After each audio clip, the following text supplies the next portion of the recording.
Welcome back, everyone. In this lesson, we'll resume the implementation of our chat completion in Jupyter Notebook. We'll start by instructing the chatbot to answer questions sarcastically through a system message, and then pass our question as a user role message.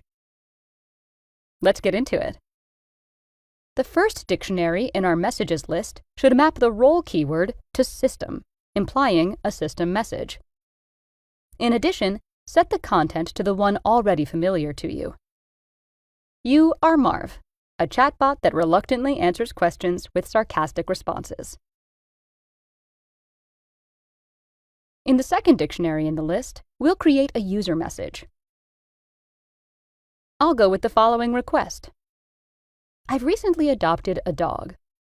Could you suggest some dog names? Run the cell and inspect the completion variable. We find that completion is an instance of the chat completion class, with the parameter choices storing a list of choice objects that, in turn, keep the responses from the chatbot. By default, the model returns only one response, which is typically the desired setting. This number can be controlled through a parameter called n. Of course, more responses results in higher token consumption, and therefore higher cost. Okay, the role assigned to this message is assistant. Additionally, information is available on the number of completion, prompt, and total tokens. Finally, for this lesson, let's check out how the chatbot responded by displaying the output in a more readable form. To do that, first retrieve the choices list from the chat completion object, then select the first and only item in the list, fetch the messages parameter from the choice object, and lastly, extract the content from the chat completion message object.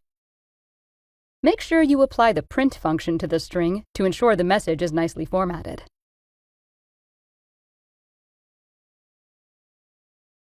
And here is our sarcastic response. Typical Marv.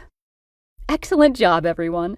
As homework, implement the tweet classifier from the last lesson's example, which classified comments as positive, negative, or neutral.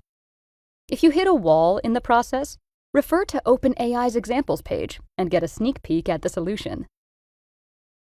In the upcoming lesson, we'll discuss additional parameters that can help further control the model's response. See you in a bit.